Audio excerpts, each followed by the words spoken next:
they're seen going towards those woods. It's known they were playing in the Robin Hood Woods, which is just south of the bayou, earlier that day. Their bikes are found right there at the pipe, indicating that they had taken their bikes to the pipe right there by the woods. You also have people all over the place looking for the kids from, John Mark Byer starts looking at 6:30. And so there's people around looking for them all around that area. The search was focused in the Robin Hood Woods, which was just 100 yards away, in some cases less than 100 feet away. So for someone if they were going to dispose of the body, you do that because you're trying to distance the bodies from where they would be expected to be found. So say they weren't killed in the woods, say they were killed in someone's house there in the neighborhood. I don't think you then take the bodies right there 100 feet away from the neighborhood where everyone's looking and dump them there. I would expect them to be taken down and dumped. The Mississippi River, you have to realize, is 5 miles from here. There's plenty of places where they could go dump them in the Mississippi River and they would have washed down and been found somewhere down in Louisiana. But that didn't happen. They were found right there. So there's some evidence as far as some theories people have that maybe this was a secondary crime scene. I think it's kind of a stretch, but man, really, in just my opinion, it just seems so unlikely that happened. And then also you have the bindings. There's no evidence. First of all, nobody's carrying anybody by shoestrings. They'd break. They're not made for that. And then again, as far as moving them, with all this stuff going on, people searching, they're doing this with 3 different bodies. And if that's the case, why take the clothes there too? So if they're tied up somewhere else, they clearly were tied up after their clothes were already removed. So if you're taking the bodies there to put them into the creek that a lot of people didn't even know was there because it's in the woods, why make the extra trips to take the clothing there too when you could throw the clothing in a dumpster or something? It doesn't, in my opinion, no. I believe the boys were killed within a few feet of where they were found. Okay, and speaking of the clothes the boys were wearing, Chris wants to know, is there any reason it's impossible the boys already had their clothes and shoes off and were playing in the water before they were killed? There's no reason that it's impossible, but there's several reasons why it's improbable based on the witness reports. Remember, we have Bobby Posey saying that Chris says he's running away. We have all 3 boys seen down by the Hobbs neighborhood by the Jamie Clark Ballard where they're being hollered at to come home. Stevie Branch sure as hell knows that he was supposed to be home hours ago. And according to Jamie Clark Ballard's statement, his stepdad is yelling at him to get back there, and they take off. So I feel like they were on a mission. I think that that the evidence would support from the witness statements we have, if they're credible, that they were on a mission to get out of the area. They were running away from something, even to hide or whatever, when they went down into those woods. And so that tells me they weren't going there just to go play. And then also you have the fact that according to Weather Underground, the high that day was 73 and the low was 59. So it was never a hot day where you just need to cool off. By sunset, I would expect that the temperature was most certainly into probably the mid 60s. And the sun sets 50 minutes after they went into the woods. Also, this water, if you look at the what's available on our website and online of the bayou, then this isn't, and I know kids will play in some muddy water, but this water's nasty. It was just, like I said, I've described it many times, like chocolate milk mixed with mud. It's just dirty, nasty water. It's going to be almost dark. It's not going to be warm out. I mean, it'll be mild in the mid 60s. And with the boys all knowing Chris is already in trouble, got his butt whooped and took off, said he's running away. Stevie knows he's in trouble. We don't know about Michael Moore. It seems like he was the only one that really wasn't in trouble at that point. But to decide, you know what, now that it's almost dark and it's cold and our parents are looking for us and we're in trouble, let's go ahead and get naked and go skinny dipping. I don't think so. I don't think that makes much sense at all. I think that they were likely knocked unconscious, and then as part of it, I think the bindings were simply part of concealment. Okay, because there was some discussion, specifically from listener Jan, stating that maybe the attackers saved work by having the boys tie each other up. Yeah, I don't buy that either. The knots were all too consistent. Not just the knots, but the bindings were all way too consistent.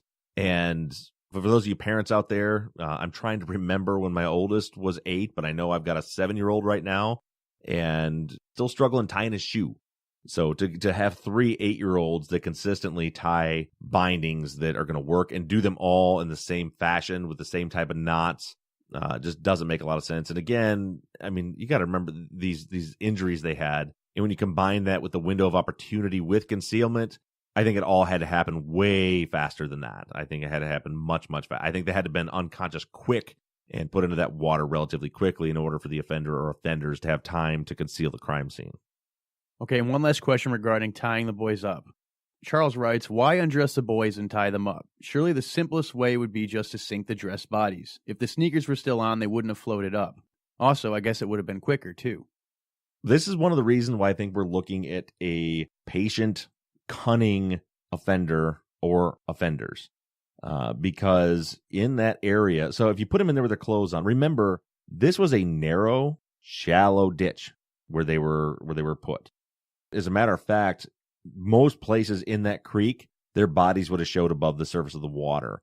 They were kind of in a couple of depressions is where they were put, and the water's 2.5 feet deep. I mean, they're barely under the surface of the water. So first of all, I think the bindings were put on them in order to try to keep their arms and legs from flailing above the surface.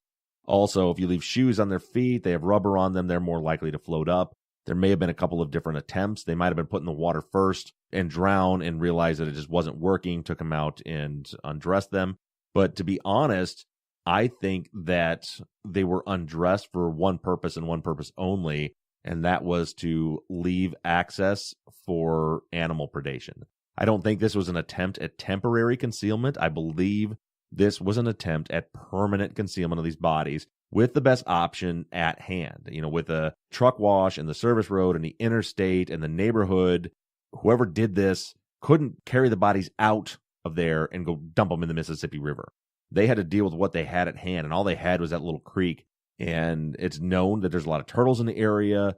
There's any little patch of woods like that, you're going to have raccoons. I don't know, in that area, maybe coyotes, different critters, even insects that would, and I'm sorry, this is upsetting to even think about, but I believe that this has a lot to do with the killer being cunning enough to know that if they are left undiscovered in that creek, nude, long enough, that animals of one kind or another will eventually chew their meat off of them down to the bone, and likely the bones then drift away into the mud and they're never found. And in my opinion, that's what makes the most sense about them being undressed, given the fact that there's no evidence whatsoever of sexual assault. The only thing that makes sense to me was it was part of body concealment. You have, number one, trying to make the packages smaller so they stay under the water, trying to avoid them floating to the surface like the shoe eventually did.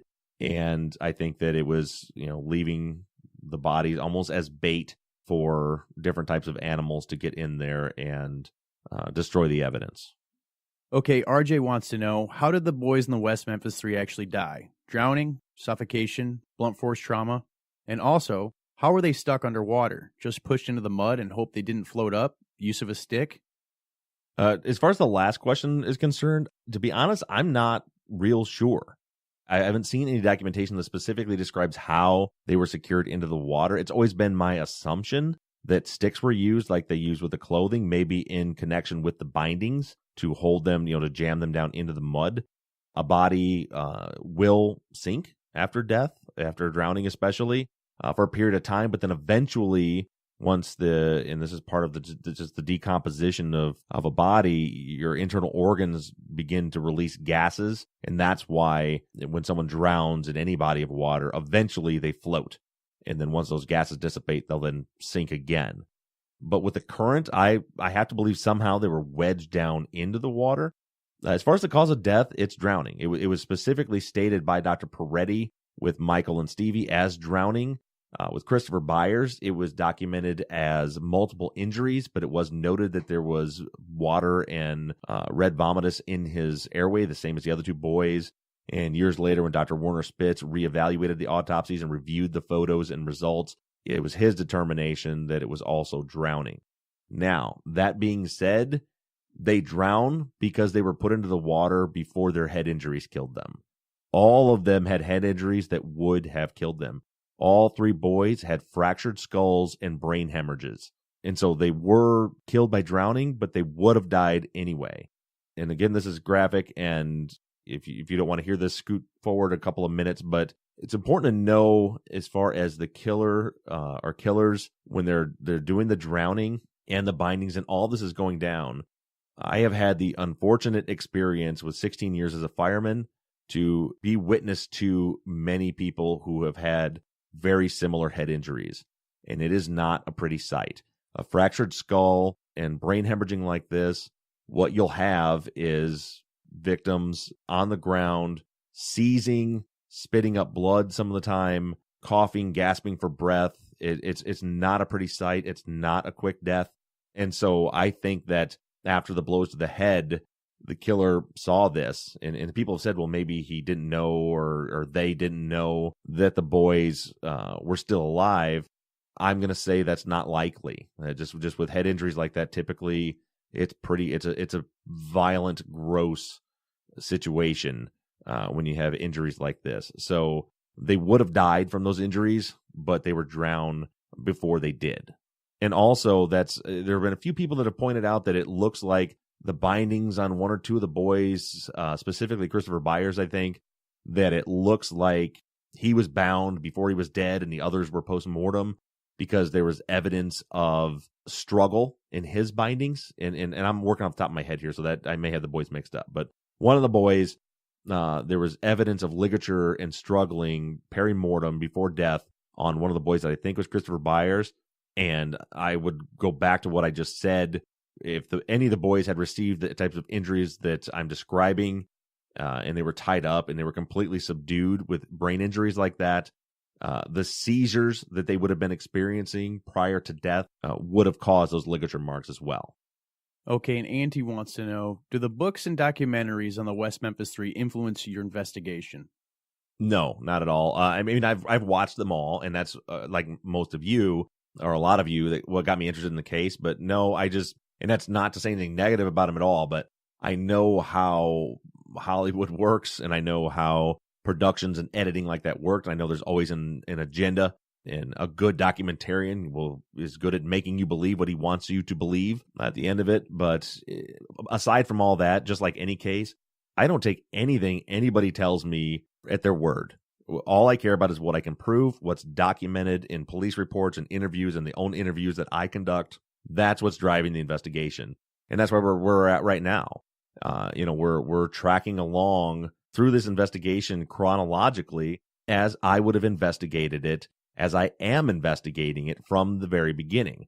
And that's why there's a few names that a lot of you keep wanting to talk about that I haven't brought up yet. And that's because they're not a part of this investigation yet. And so, no, the documentaries don't influence any of that at all. And actually, real quick, while we're on that topic, I want to talk about discussion on the Facebook page and on the fan page. I'm going to ask, and I'm going to ask the moderators and the admins on the fan page to start enforcing this. There are a lot of people that either don't know anything or know very little about this case that are trying to have discussions about each episode based on what was presented in that episode. And there are clearly some people on both sides, innocence and guilt, that have agendas and really want to boast how much they know about the case, that they've read about it for years.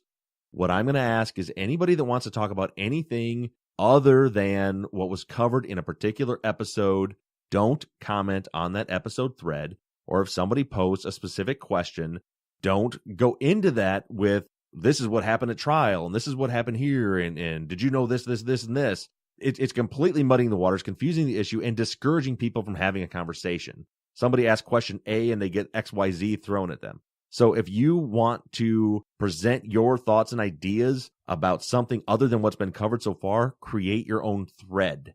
And from this point forward, on the main page, me and Mike, and the moderators and admins on the fan page, if you are jumping on people who are just trying to have a discussion about what happened by starting arguments about stuff that hasn't been covered yet, the comments will be deleted. Repeat offenders will be blocked and banned from the pages. And I'm not saying that because I want to limit any discussion that's happening. I love the discussion, and I'm fine with the back and forth and the different sides. But like I said before, you need to be courteous about it. Don't be calling people names. And you got to stop hijacking the threads that are there, because there are people that are messaging us saying, listen, I want to get into this and talk about the case and talk about the episode. And every time I say